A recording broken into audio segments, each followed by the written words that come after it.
All right. Should we start glass half full? Nico Collins, Justin Fields, DeAndre Swift out of nowhere, Baker Mayfield, Jordan Love off the ACL or MCL. He's back. Jaden Reed, that combo is electric. Alvin Kamara doing his thing. Jaden Daniels, my guy, going off. Arguably an MVP candidate through 4 weeks. I'll calm down. I'll scale back my excitement. I mean, that's the glass half full.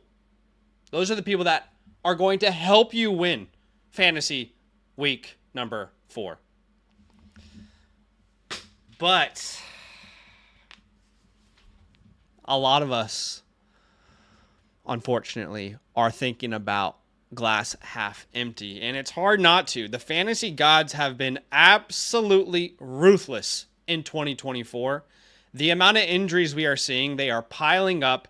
It's impacting your fantasy team, and we are going to talk today about players that we should either panic on or we should just chill out and relax and wait on them because they will be better. Do me a favor, go ahead and smash that like button on today's stream. The last stream that we had, I don't know what happened. I'm sorry, technical difficulties, but it completely just shut off. I got a like goal today of 175 likes, so be a friend and go ahead and smash that like button. First things first, I'm the realist. Okay. All right. First thing first, Anthony Richardson. Yes, Anthony Richardson was playing well, right? I mean, let's give him props before we, talk down on the situation. Let's give him props. He was 3 for 4, 75% completion percentage. Stop the count, right? Because that's probably the highest completion percentage Anthony Richardson has ever had in a game, point blank, period. You can't convince me that that's not the truth, all right? He was looking good. He was zinging balls in there in tight windows. A lot of zing, a lot of pep. Michael Pittman looked alive. And then, unfortunately, he gets injured. And this is the reality of owning a mobile quarterback in fantasy football. This is a reality of a quarterback that is going to take some major hits. He's got a big body. They want him to rush. He's so electric in the open field. He's such a good athlete. But unfortunately, that can lead to that athlete getting injured. And that's what we saw here. Now, if you're an Anthony Richardson owner, we do have some good news, okay? Recent tweets that have come out are saying that it's not that big of a deal. So, for example, this from Ian Rappaport. Ian says, sounds like Anthony Richardson could have come back if necessary, which is a very good sign for him, as in if they needed A-Rich, he could have been out there. If it was a playoff game, for example, he would have stayed in there and, really fought through it. That hip injury that he's currently dealing with. I'm trying to see that other tweet that I had, but I think, okay, here it is from Stephen Holder. And this is a direct quote from Anthony Richardson. He says, feeling a little sore, but great execution. Everybody on the field today, I think I'm going to be good, just a little sore. He said, context, I've neither seen nor heard anything to suggest it's a serious injury. So it sounds like he's going to be A-okay. It sounds like he could play next week. Next week, they do play the Indianapolis Colts. So, they do play the Jacksonville Jaguars. He's on the Colts. That's how that works. And that is a great matchup for him to get back and get right. I mean, everyone is throwing all over the Jaguars, so that would be a great game for him to be healthy and hopefully a great game for him to kind of, get his second year on track. Okay, so we've talked about Anthony Richardson. It's now going to take us to a point of the video that is very painful for me to personally talk about. On many fronts, it's painful. If you've been with the channel for a while, you will know this. A huge my guy this year. We drafted him everywhere. The only league we didn't have him was a flock league. That is Rashee Rice. He deals with a very serious injury. And we do need to discuss it. I'm honestly sad. There's been a lot of injuries. There's been a lot. But I think this is the first one this year for me personally that I've been truly sad about. Love Rashee Rice as a player. We bought him in so many dynasty leagues. Love Rashee Rice in fantasy this year. He was the best pick in the 4th, 5th, 6th round in your drafts. But unfortunately, the reality is it doesn't look good. We'll play good cop and bad cop, all right? Let's start with good cop.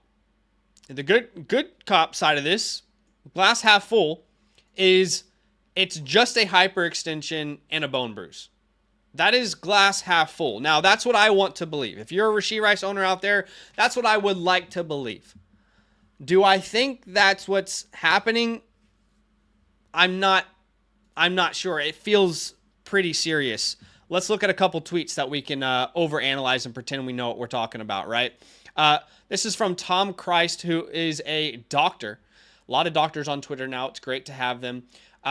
So, unfortunately, the injury occurs when the pick happens from Patrick Mahomes, and then Rashee Rice makes an incredible play. He strips the ball, looking like Peanut Tillman out here on defense, strips the ball from the defender, but you got Patrick Mahomes coming in, dolphin diving straight. I mean, Pat's not even looking. Pat is looking at the ground here. He's looking at the ground. And we've got him dolphin diving into Rashee Rice's knee. Bang! Oh, it's bending back. Oh, gosh. This is painful. Could have been avoided. Why are you even putting yourself in harm's way, Patrick? No, my name's Patrick. This is frustrating. It's frustrating. It's sad. So we talked about glass half full. Let's talk about glass fully empty. Glass fully empty this is an ACL tear. Glass empty this is a torn MCL. This is your knees completely blown up, multiple injuries. That is worst case scenario. Like we said, best case scenario, this is a hyperextension. It's a bone bruise. He goes on IR. He misses 4 weeks. Worst case scenario is this is a season-ending injury. And unfortunately, that looks like a very realistic outcome. We had Tracy Wolfson interview Andy Reid coming out of halftime. And they basically said, hey, how's Rashee Rice? And the only thing Andy Reid says is it's not good. It's not good. Which to me, that's something that you tell someone when you don't want to get into the details, but you know it's worst case scenario. Personally, that's how I'm taking this is, okay, let's be prepared for worst case scenario. Oh my God. Oh my God. Oh my God. Oh no. Oh no. I just got a report. Oh no, no, no, no, no, no, no, no, no, no, no, no, no, no, no. No, no, no, no, no, no, no, no, no, no, no, no, no, no. No, no, no, no, no, no.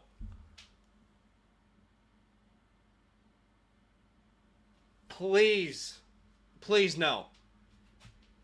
No. Oh, no, no, no. Oh, no, no, no, no, no, no, no, no, no, no.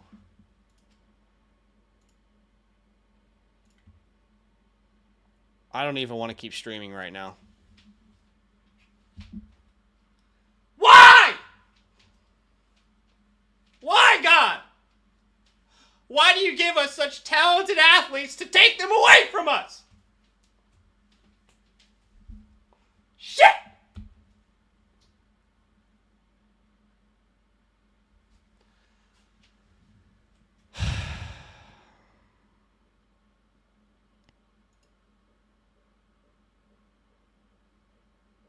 How am I supposed to continue?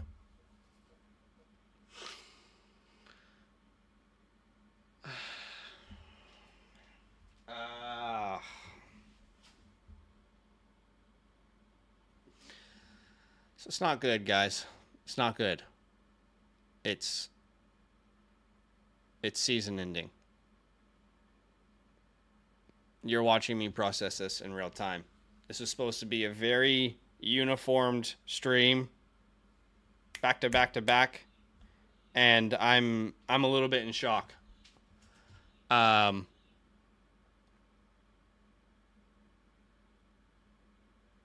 we're fucked. If you own Rashee Rice, This is officially the worst injury of the year. This is officially the worst injury of 2024. Easily. And man, it could have been avoided so easily. All right. How do I move on from this? I'm just sad. I'm just sad. I'm just sad. Who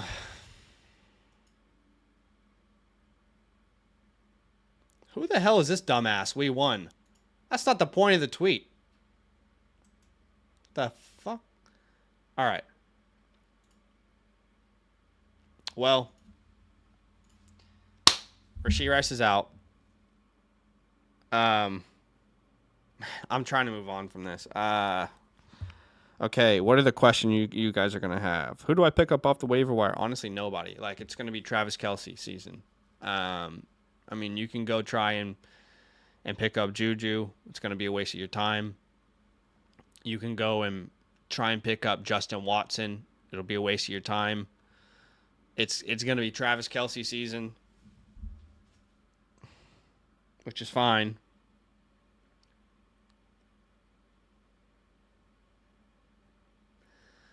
Xavier Worthy should already be rostered. He's a great play moving forward. Fuck. This is not what I wanted to see.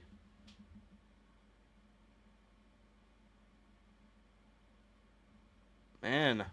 Okay.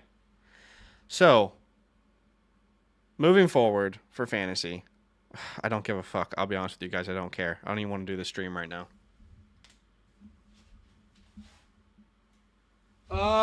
Okay. So, yep, Patrick Mahomes is going to be a rough start from here on out. Clearly, you take away one of his better weapons. You know, that'll make things really, really tough for him. He was already a bad start for fantasy, and now you add on the Rashee Rice injury. It's not looking good for Mahomes. I think the only beneficiary here for fantasy purposes is Travis Kelce. Travis Kelce did come out, have a pretty damn good game. They really needed him. He was back up there. He had 9 targets, caught 7 of them for 89 yards. Was a great game for Travis. He looked good. Pat was finding him all over the yard. I mean, I would go out on a limb and say with this injury, Travis Kelce is probably the tight end 1 rest of season. So, man.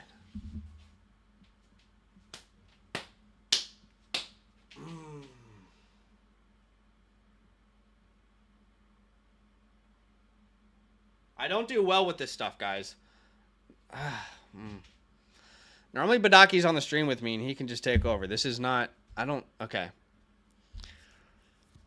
All right. Rashee Rice. It's over. It's over. Okay. Moving on. Garrett Wilson. What do we do with Garrett Wilson? I don't fucking care. What do we do with Garrett Wilson? Well, he sucks. No, he doesn't suck. Man, this is really not the stream I wanted it to be, but here we are. Okay, Garrett Wilson. This is a player that I was very concerned about starting this week. If you guys are following the channel, you'll know this. I release a video every week. It's called These Players Could Bust You. Not bust you, fuck. I mean, oh Lord, I'm about to bust. They could lose your week, you know, and Garrett Wilson was featured on that video this week. All right, 5 players that could lose you your matchup. Garrett Wilson was on there.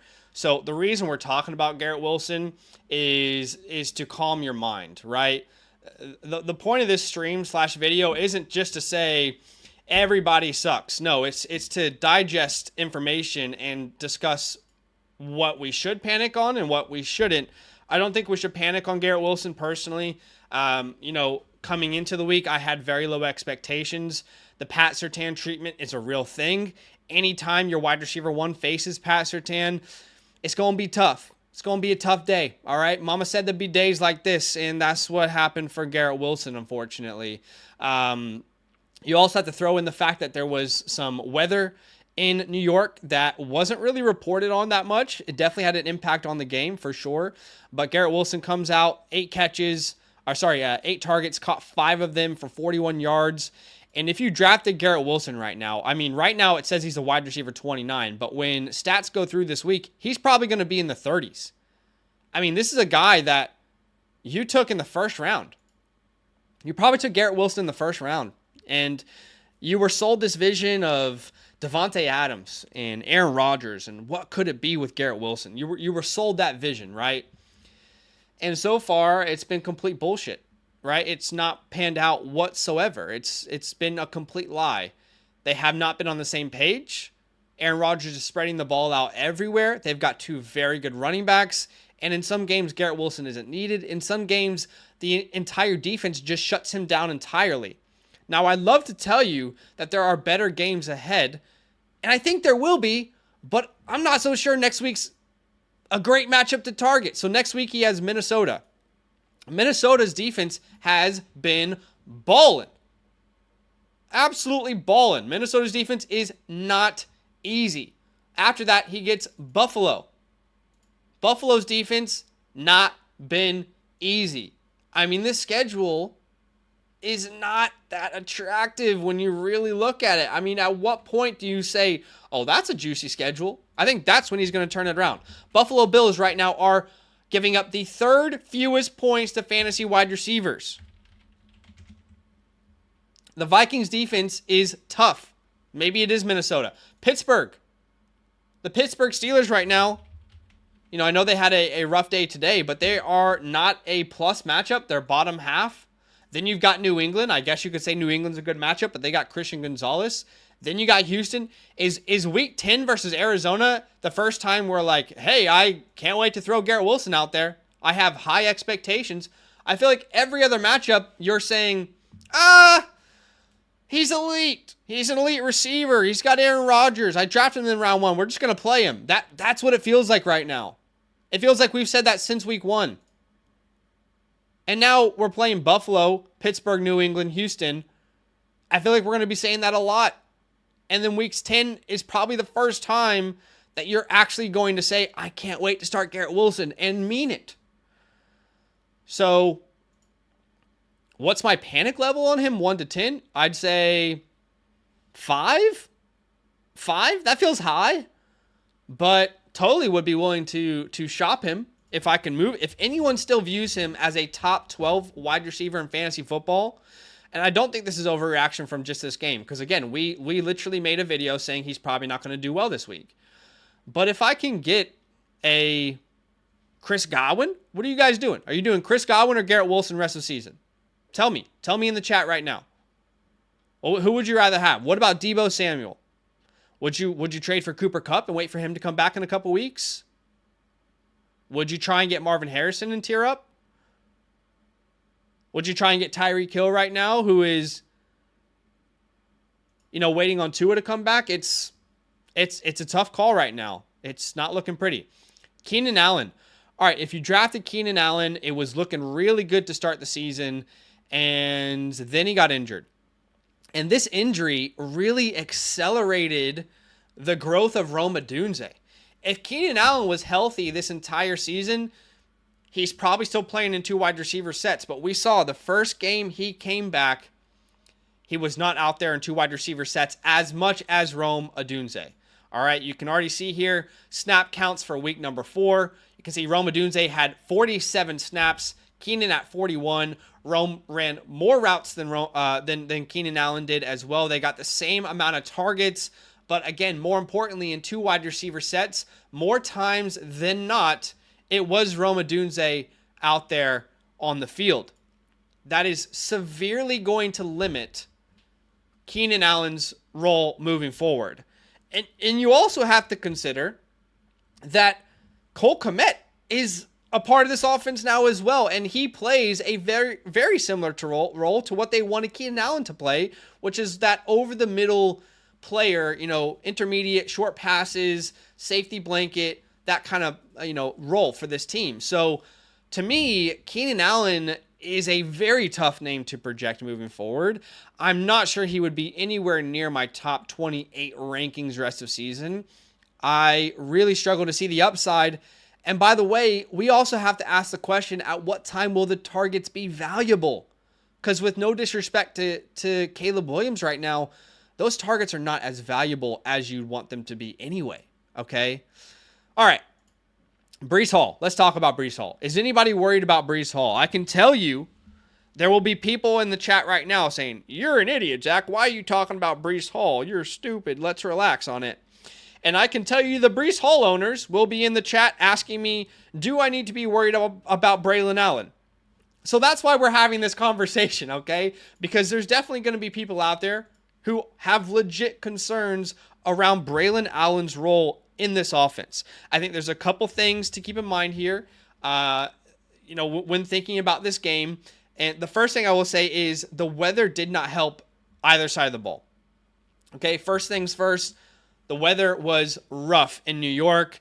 It was pretty much raining the entire time, made the ball quite slippery, made the surface a little bit difficult to play on, and kind of made Braylon Allen like a very enticing option for this Jets offense. But you can see Breece Hall, 15 touches altogether with the targets included, 3.8 fantasy points. And let's have a look at the snap distribution here in week number 4. You can see Breece Hall had 51% of the snaps, but Braylon only seeing 27. But the thing is, when he's out there, they were more intentional about using Braylon Allen, right? He had 9 total touches on 27 snaps.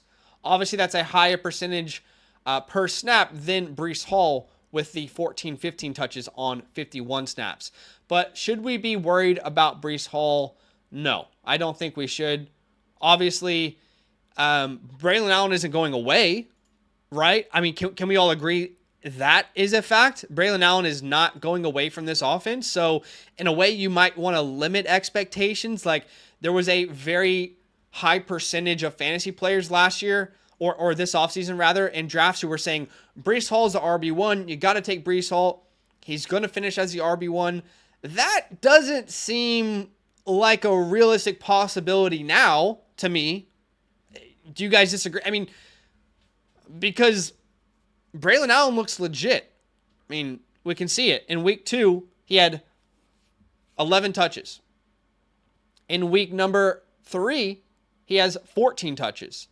And now he has 9 touches compared to 15 for Breece Hall. He looks good with his touches. He looks efficient. He looks dynamic. He looks explosive. So, yeah, I mean, are we panicking on Breece? No, we're not panicking. You're still going to play him. He's still a top 5 name every week. But are we limiting expectations? Yes, we probably are. Because they could use him in the red zone. I mean, let me go back to some of my bookmarks here, because I'm pretty confident we saw their head coach talk about using him at the goal line. Yes, I have it here from Coach Speak Index. So this is a little concerning moving forward. But you can see this from Robert Saleh. They basically said, why don't you use him on the goal line? He says, it's definitely something that we can look at. But like I said, we're always going to lean on Breece. He's our workhorse. So you can take that 2 different ways. You can take that as, well, we'd like to use Braylon on the goal line in the future. You can take it as, well, he said Breece is the workhorse, so that's what I'm going to take away from it. I think if you own Breece Hall or not, you'll have 2 different sides of what you're taking away from that conversation. But no, I'm not going to panic on Breece Hall, but we are going to lower expectations. I don't see a scenario he finishes as the RB1 overall. Do you guys think he can? Put a percentage chance in the chat. What's the percentage chance you think Breece Hall finishes RB1 this year? I think before the season, people would have that very high. I think now we might lower that a little bit just because Braylon Allen's a really good player, and it makes sense for them to put the ball in his hands a lot during a game. All right, let's talk about Ramondre Stevenson. Weird story in New England here. Really weird story. So Ramondre Stevenson signs a big old contract in the offseason. This team says that guy's the heart and soul of our offense. All right, we're building this thing around him. Which, by the way, signing a running back to big money, great idea, New England. I mean, that is the way to build a franchise. You definitely want to do that on a rookie quarterback contract, right? That's what makes sense. That's what all the teams who are winning Super Bowls are doing, right? Wait a second. I'm hearing some some new info's just appeared. Wait, no one who's won the Super Bowl in the last 10 years has done something like that. Okay, gotcha. And I don't know, as someone who likes the Washington Commanders, I don't know why you bring Antonio Gibson onto this team. You know, they say, show me your friends and I'll show you your future. You just brought a plague onto your team, and his name is Antonio Gibson. I mean, clearly, we know this. Antonio Gibson, before every game, is diving into Butterfingers. He's sticking his gloves into actual sticks of butter, and he's fumbling the ball all over the place. And now that plague, and you did it to yourself, New England, is in your locker room, and it's now transferred to Ramondre Stevenson. This is like COVID 2.0, and it's in the New England backfield, okay? So this is rough. This is rough. You might not know this, but Ramondre Stevenson has fumbled in every single game this year. 4 fumbles. Guys, most people don't fumble 3 times in a single season. And Ramondre has fumbled the ball 4 times. 4 fumbles. 4 fumbles, guys. 1 in every single game. Week 1 versus Cincinnati, fumble. Week 2 versus Seattle, fumble. Week 3 versus the Jets, fumble. Week 4 versus San Francisco, fumble. Antonio Gibson.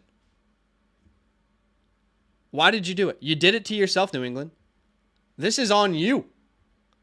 And it's hilarious because if you own Ramondre Stevenson, you're like, oh, are they going to discipline him for this? Oh, no, look, it's Ramondre out there. Ramondre. Wait, what the fuck? Who is number 39? JaMycal Hasty's on this team? Can anybody relate? I thought that was hilarious. I was like, are they going to discipline him? Wait, no, he's out there. It's Ramondre. It's straight back to Ramondre. And then I was like, oh, shit. Who is number 39 with the dreads? Oh, that's JaMycal Hasty. They were disciplining him. Why is he losing touches? I mean, it's because the guy can't hold on to the damn football. Will that impact the rotation moving forward? Will we see more Antonio Gibson? It's like the Monstars. Antonio Gibson took all the powers from Ramondre Stevenson, just like the Monstars took them from Michael Jordan. What are we supposed to do now? Well, you can't sell Ramondre. You're going to have to hold him. If you have Ramondre, you have to hold him. You have to wait for a couple good games. And I have some good news for you. Next week, Ramondre Stevenson faces the Miami Dolphins. All right. The same Miami Dolphins who last week, they haven't played yet. They play on Monday Night Football. But last week scored 3 points.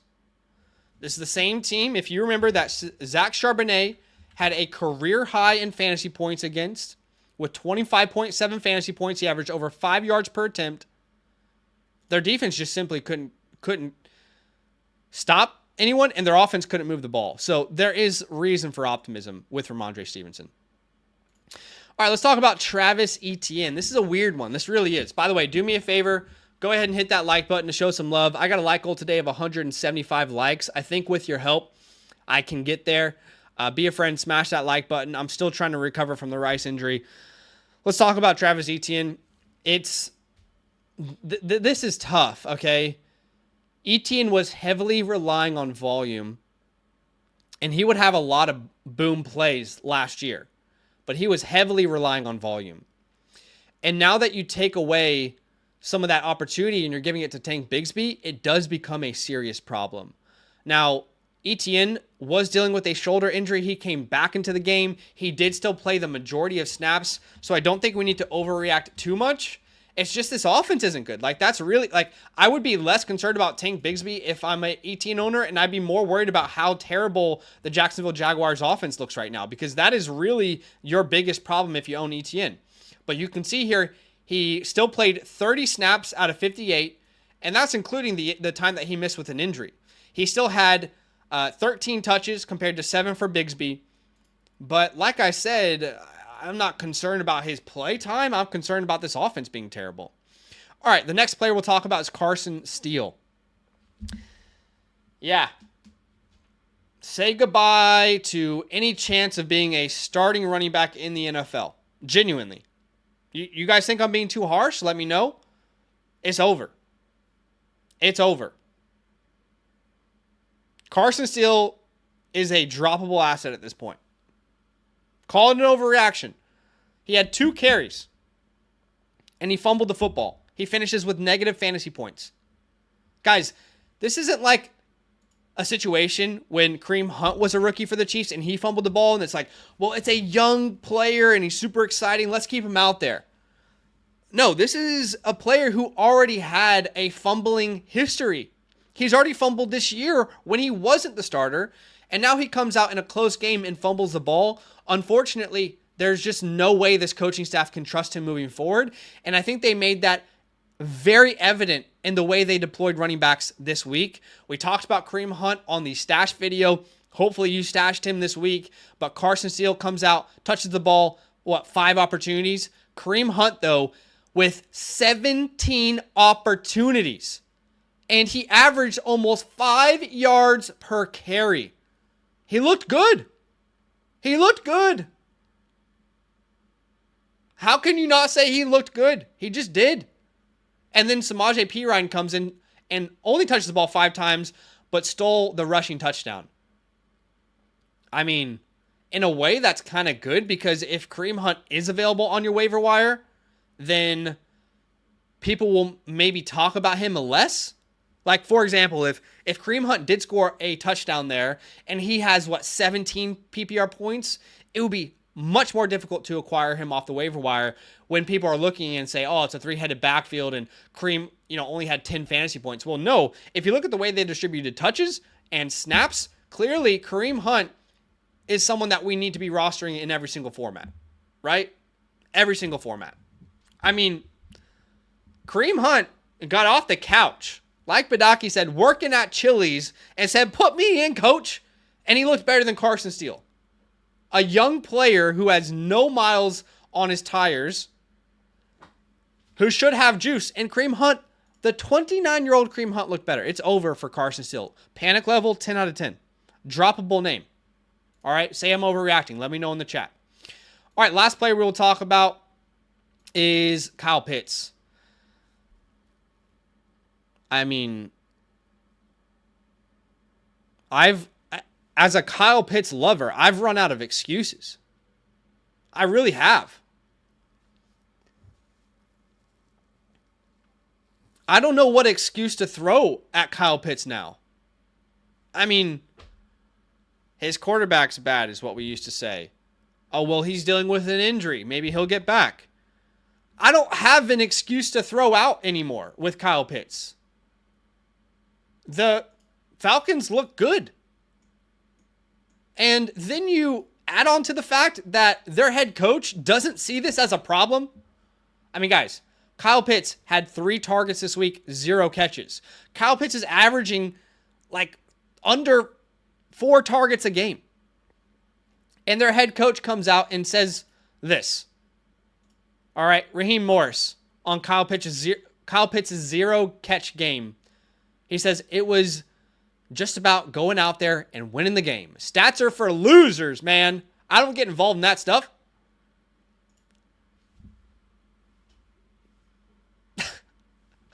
They don't see it as an issue. They won the game. I think I'm done. I can't believe I'm saying this, but I think I'm done.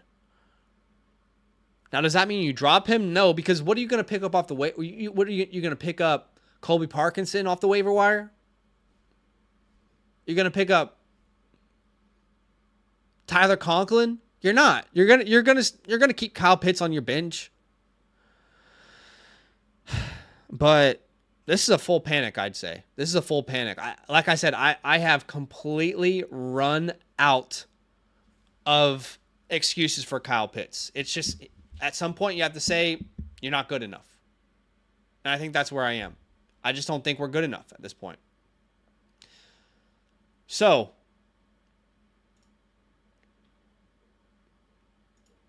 that's what we'll end on.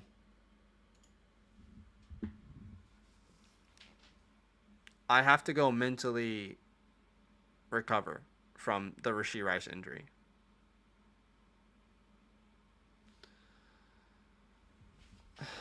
No, I'm not okay.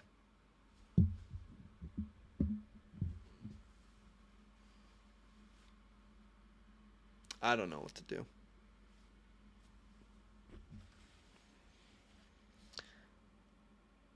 I don't have words.